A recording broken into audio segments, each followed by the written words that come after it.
There's nothing like playing for your hometown rugby club. It just means a little bit more to you. Physically, I was very fit. We were paid to train. I'd gone to regional camp, I'd been to national camp, I'd played for England by the time I was 16. Having that camaraderie, that friendship that you get from playing sport. We aim to use the power of the Warrington Wolves badge to change people's lives. Hello, welcome to the Sporting Specials podcast. I'm your host, Louis Hunt, in which through my episodes I intend to inspire you to get started in pursuing the sport and recognise how important sports are to our lives.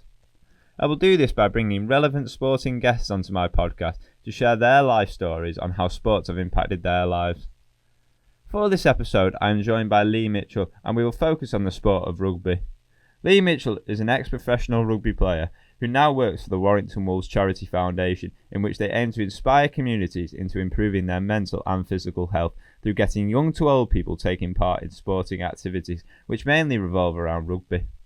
Some of the most recognisable teams that Lee has played for in his professional career include Warrington Wolves, in which he made his debut in 2007, London Broncos, Castleford Tigers, Rochdale Hornets and many other professional rugby league teams.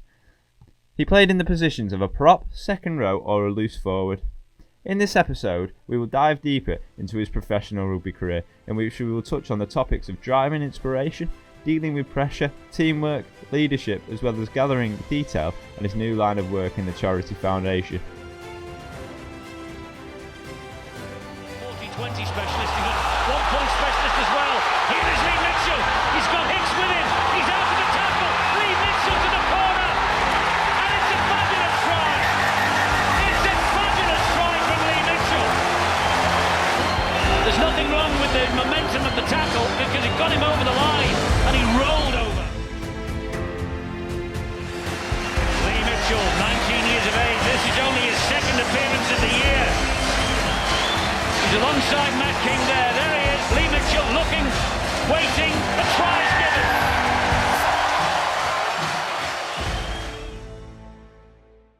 So without further ado, I welcome to you Lee Mitchell.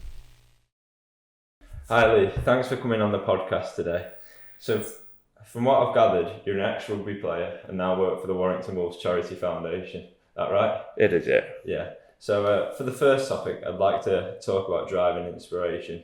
So at what age did you start playing rugby as a hobby and how did it make you feel? So I started playing when I was about 6 years old.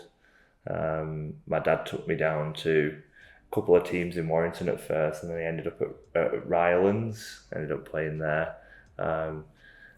I used to love it. To be fair, I still do now. But that enjoyment of playing, it was a sport I did relatively well at quite early on, and I enjoyed playing.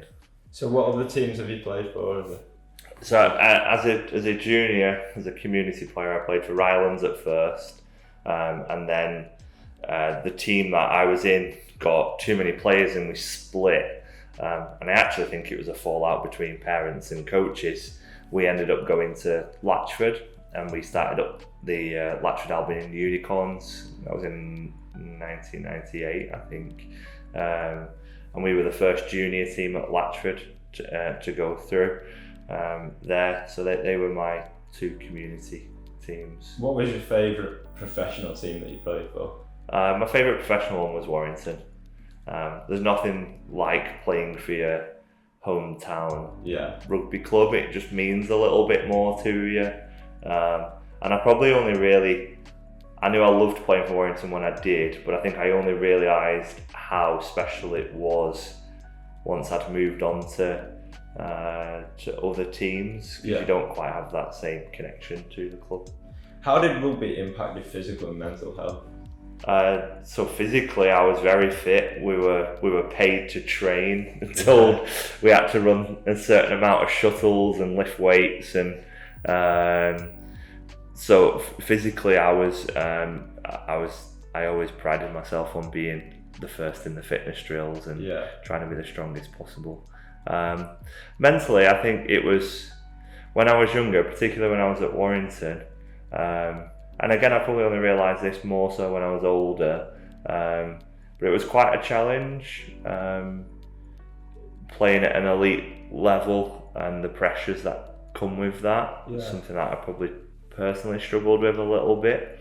I feel if I was to go back in time now and know what I know about myself and about them, the mental pressures, I probably would deal with it a little bit better, but at that time it probably was a bit of a challenge for me.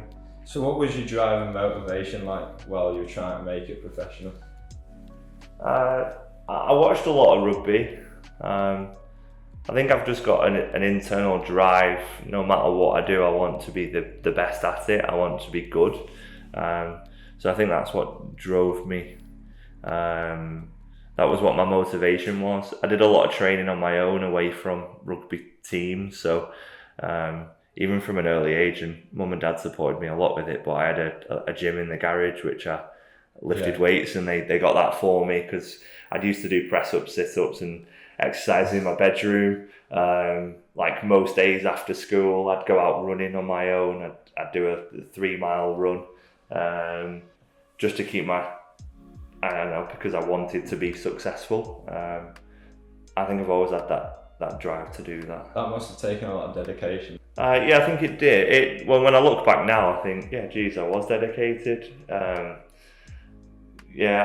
It didn't feel like a chore at the time. It was just something I wanted to do, and I had that because I had that motivation. Yeah. It was quite easy to do that, to go chase it. I also was having some success as well because I was okay at playing rugby. I was good. Yeah. I'd got picked in all the Warrington service area teams at the time. I'd gone to regional camp. I'd been to national camp. I'd played for England by the time I was 16. Yeah. So I'd had some success there as well. So I think all of that helped drive me forward. So can you tell me about your most successful or fulfilled moment while you were playing rugby? Oh, okay. I think probably one individual effort I don't know, I think it was 2008. We played Leeds, and the story of the week is we'd had a change in coaches quite recently, and I trained really, really well that week. And the coach at the time, Jimmy Lowes, came up to me and said, "You're playing this week because you've trained like unbelievable, so you're on the bench." And then about me being a young lad, thinking I was probably going to get about 10 minutes at the end of the game, Louis Anderson, who played in my position, broke his arm, and I ended up going onto the pitch. I made a little half break and I set Matt King up to score. And then in the second half, I'd got a ball, or I got off a scrum, and I managed to make a break and scored it was probably about 50 metres, but 40 metres. I always tell everyone it was more like 70 though, and I scored in the corner. And I think as an individual effort, that was probably the one moment that stands out to me the most, that game in particular. So how did playing in front of a crowd affect you, the way you played? I always enjoyed playing in front of a crowd. I liked playing particularly at home at Halliwell Jones. The crowd's always loud, they always get behind you. So I always thought it was a positive. It's quite weird really, because I think you feel the energy, but you don't really quite take in everything you don't hear what's said. You just feel the noise rather than focus on your own game. You quite, I guess, quite close in your thoughts when you're playing. Like, you're very focused on the process of. So that leads me on to the question: did you feel the pressure to perform well each match at a high professional level? Yes, I did. Yeah, very much so. I did. Not from a crowd perspective or anyone else, but I think the pressure that I felt was some internal pressure from myself, potentially some pressure from coaches as well. I did at the end of my time at Warrington, I developed quite a fear of failure. Yeah. Which, because I was feared of failing, I then didn't play as well as I could have, and I think that hindered me. I had to deal with that a little bit. How do you feel you overcame this pressure? I didn't at first at Warrington, and I think that's where my sort of career at Warrington ended. because then you don't get offered a contract because you've not been playing Yeah. as well, and I couldn't quite break that cycle. I had then ended up going to Australia for a year. That really, really helped me because it took me out of my comfort zone as a person. I was, up until this point, I'd lived at home with mum and dad, really good upbringing. I then moved into my own house because I was lucky enough to be paid early as a rugby player. Playing for my hometown club, everything was going good. Yeah, and then I think, so I was quite young and quite naive, I guess, at the time. I hadn't had much life experience, and I think going to Australia gave me that life experience where I went, this is the big wide world now, and I started to mature a little bit, and I started to... It developed your skills, didn't it? Yeah. It did, yeah. So, moving on to teamwork, how did playing rugby develop your teamwork skills? Right, well, it's a team sport, so you have to rely on your teammates, particularly at all levels. We had a really good thing under Tony Smith, who was the coach at the time, where he wasn't bothered about the result. All he was bothered about was everybody doing their job the best they could. Yeah. Because if everyone was working in that way and working together, then we were a good team. We were going to win games. So how has developing your teamwork skills helped you throughout your life, especially in the careers now, like for the Warrington Wolves Charity Foundation? Yes, it massively helps you. Having that camaraderie, that friendship that you get from playing sports, I try and bring that into our day-to-day workings now at the charity. We also we understand it's really strange because there's like moments in a game where it's really tough. So for those who haven't played rugby, it's hard to. But sometimes, like if you end up with the ball really close to your own try line, that next run in is really a tough run because the other team know you're going to run. So sometimes we try and use scenarios like that where we have to work together to relate to day-to-day work with us. So sometimes it is a bit tough at work, but we drag each other along and we help each other out. And I guess that's where that teamwork element helps us now in our day-to-day, helps me sort of explain, get people to come on the journey with us. So have you developed your leadership skills in any way through your rugby life? Yes, I have. I think I've probably always been a leader. I think I've got some leadership skills by nature. Being in a rugby team and generally doing well, people look up to you naturally. I think that probably made me become more of a leader, I guess, even as a youngster. It's something I really enjoy as well. I think it's a personality thing for me. I enjoy leadership. I enjoy the challenge of helping people become the best they can be and be better. I want people to be better than I am, because that's what success is. Like young people now are gonna be me and better in the future. The town's gonna be in a better place. And I think if I can get some of that with what we do, I do enjoy my leadership. So has this leadership helped you through the foundation as well? Yeah, it has. I've progressed. I started as a rugby coach going out into primary schools probably 10 years or so ago now. And then I've managed to naturally progress with some good mentorship as well from our CEO. He's really sort of challenged me and developed me. But I've progressed sort of from a coach into a bit of a team captain for our rugby league team at the charity, into rugby league manager. And now my role is general manager, so I oversee all the day-to-day activities. So I've got a bit more of a wider scope, but I think all of them things I've learned over the years through the rugby, through managing a individual team, I'm now able to try and practice. And I'm not perfect at it. I've still got a lot to learn, but there's it's something I do enjoy. As mentioned by Lee, his professional rugby career came to an end through being offered coaching roles, which has ultimately led to the position he currently sits in as manager of the Warrington Wolves Charity Foundation. Here I interviewed primary school teachers on the impact that the charity has had upon their school. I work at Bradshaw Primary School. The activities that Warrington Wolves Foundation set up at our school have been rugby sessions and tournaments for Year 3 and Year 4. This has been happening for over 8 years. They have just set up dance sessions for selected pupils, and this includes the children working towards a group performance. I work at a mainstream primary school with 2 designated provisions for children with autism in Warrington.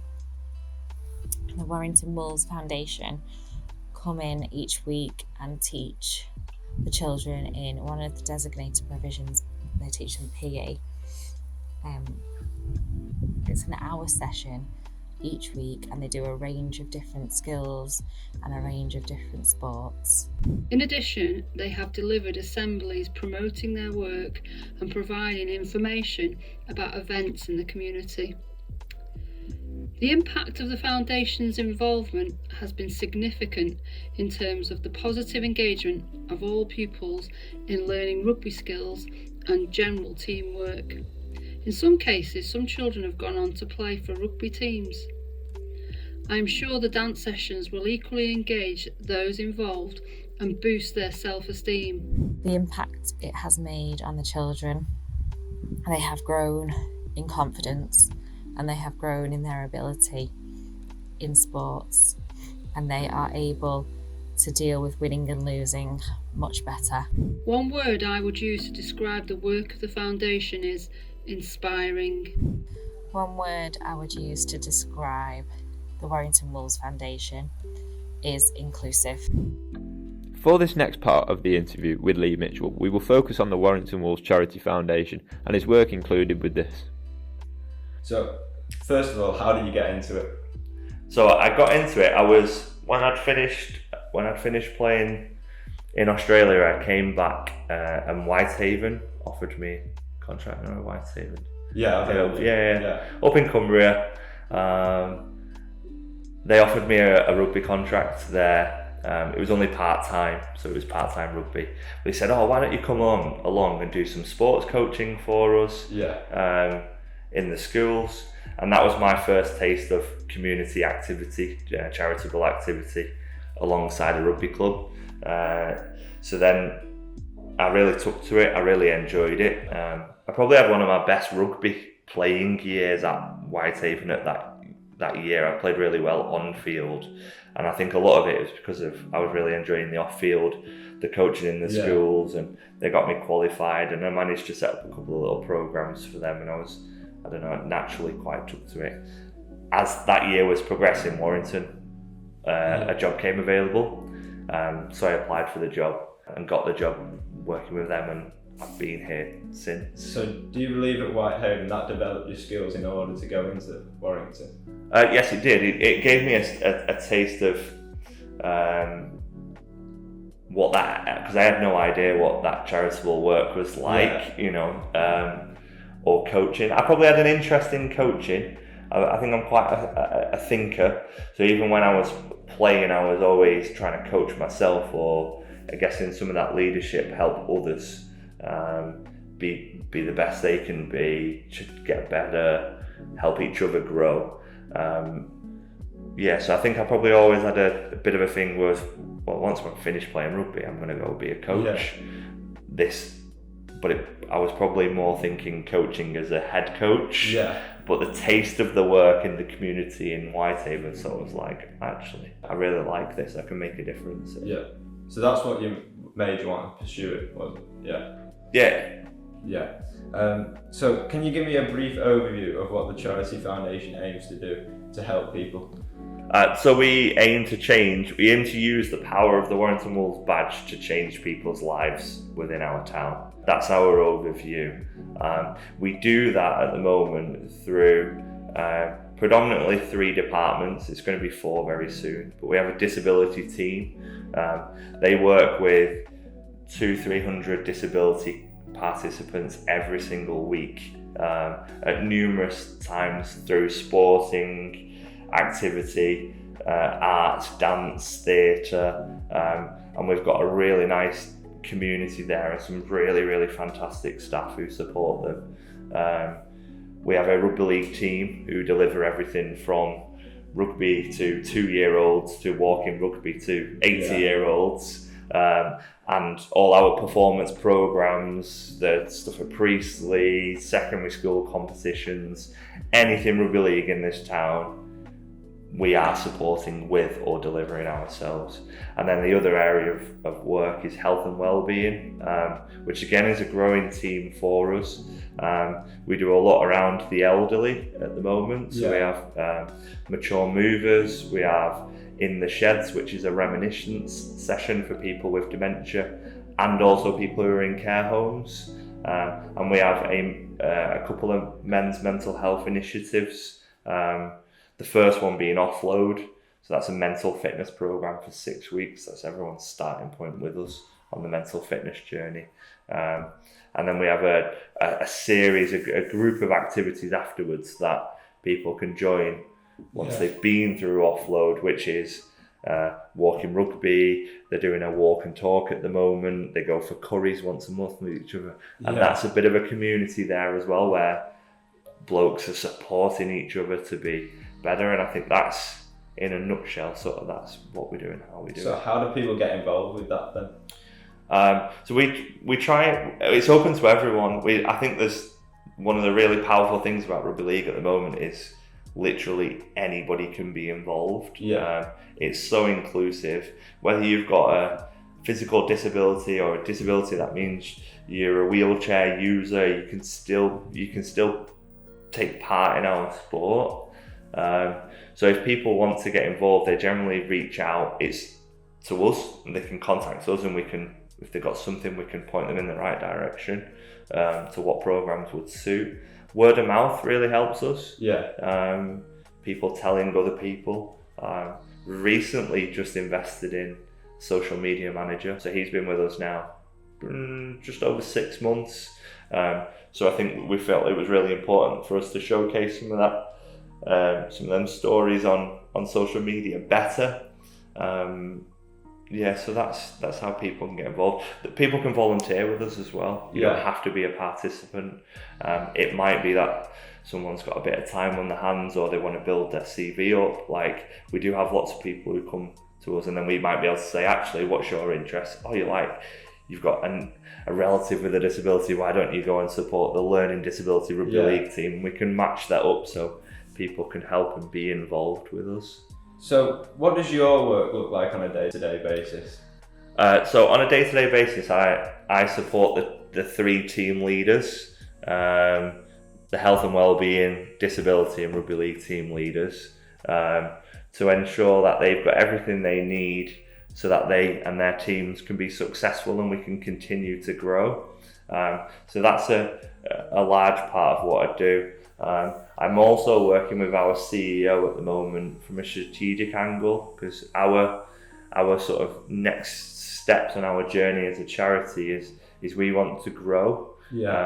We want to try and double in size. So we've got some key financial targets which will allow that to happen, or at least help us get there on the journey.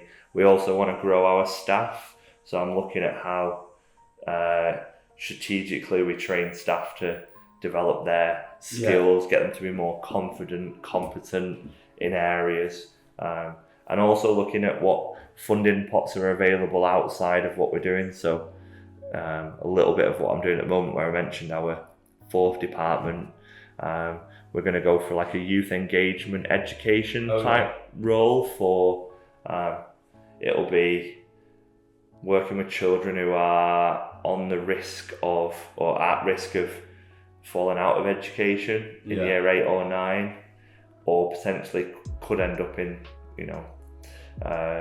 trouble outside of school with the police, or getting involved in county lines. Like, we're looking at people and trying to directly support them, but using the badge to sort of give them maybe another option in their life, a different choice, and also a level 1 qualification for 16 to 18 year olds. So that would be probably targeting our NEET community. So anybody who's not maybe not passed the GCSEs or fell out of education, us trying to re-engage them at 16 years old. So that's going to be the look of our new department. So that's what So what activities do you do with these people, but mainly young people? What when you go into schools, what do you do? So the one that we do in the schools the most, the primary schools, is our biggest program. We've clustered the primary schools up into groups around a community rugby league club. So we've got 8 community rugby league clubs in the town. So we've got 8 clusters of primary schools. When we go in the primary school, we start with week 1, which is grip and carry. Yeah. Week 2, we go back, we learn how to catch and pass. Week 3, we do tag, tackle and play the ball. Yeah. Week 4, we play some games. Week 5, we play games again, because there's a lot to learn in terms of how the game feels. And then in the last week, we invite them to a festival at a community rugby club. Because what we want to try and do with that program is get somebody in who's 8 or 9 years old, in year 3 or 4, come on this rugby journey with us in school, really enjoy the sessions because our coaches are good, enthusiastic, engaging, and then what we want to be able to say to them is, go and play for Banky Bulls or go and play for Latchford Giants, and we try and get them to go to the community club, because then that's how we grow our participation, we get more people playing. So that's probably the easiest one to explain. That program alone will coach 4,500. So it's about that development of kids, isn't it? Yeah, it is. Yes, it is. I think with the underlying thing across everything we do, disability, health and wellbeing and rugby league, is we aim to try and help people be the best they can be. Yeah. Help them grow. Help them find opportunities that they might not have known about before. In particular, disability. We do a lot of work in Green Lane as a school, doing all their PE. But actually, if they enjoy PE, why can't they then play for Warrington Wolves? Because they can, because we've got a learning disability rugby team. So, what would you say is your biggest achievement of the foundation?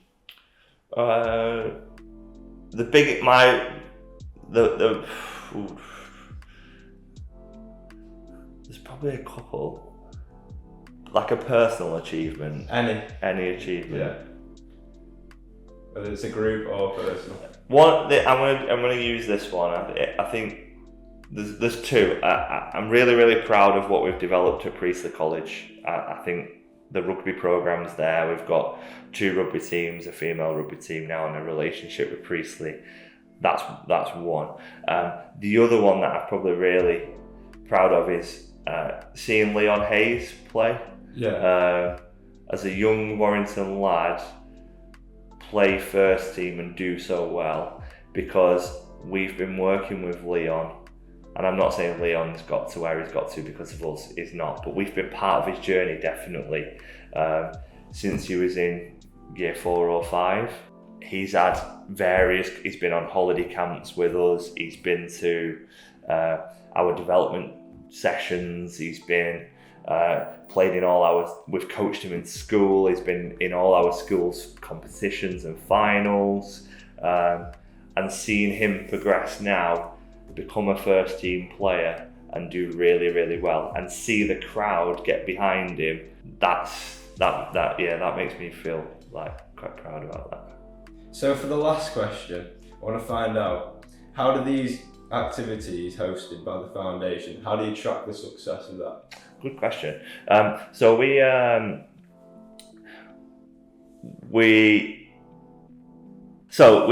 do a couple of things. We have a monitoring and evaluation software which we use. It's a website called Upshot, and everything we do is tracked on there. But that gives us lots of output data. So that gives us, we've had 50 sessions this week and 300 people have attended them sessions. most of the sessions, that's a register, so we see people's details, they sign up, and then we tick them in when they've done. So that's the first element of it. That gives us some big numbers, so that's where I can say to you, we coach 4,500 people in primary schools each year, because that gets recorded on there, and that's where I know there's 300 people in our disability community and 80 men who've been on our offload program, men's mental health, since January. The other thing we're trying to do is use social media to capture the impact we have there, telling stories through a case study, because it's not always the numbers. Sometimes telling a story about one person and the impact we've had on that person's life is more powerful than seeing a document or a flyer with a load of numbers on it. Telling that story in a really creative way, that's how we measure our impact and success. Okay, so that's it then. Thanks, Lee, for coming on to the podcast today. It's a pleasure. Thanks very much. That's all from us today then. Thanks for tuning in to the Sporting Specials podcast. I've been your host, Louis Hunt, here with ex-professional rugby player Lee Mitchell. Don't forget to tune in to next week's episode, which will be released 1 week today, where you can find us on YouTube. Next week, we will bring ex-Liverpool legend and now football pundit Steven Gerrard onto the podcast, and we will cover his inspiration growing up, his time as a professional football player, and his current work as a football pundit. Gerrard! Oh, what about that? That was really special from the Liverpool captain.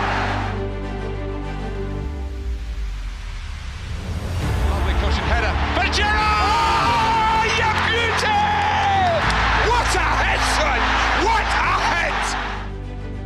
Steven Gerrard was classed as many sports fans' heroes growing up, and I want to give you an insight into how he started out just like you and turned his dreams into a reality.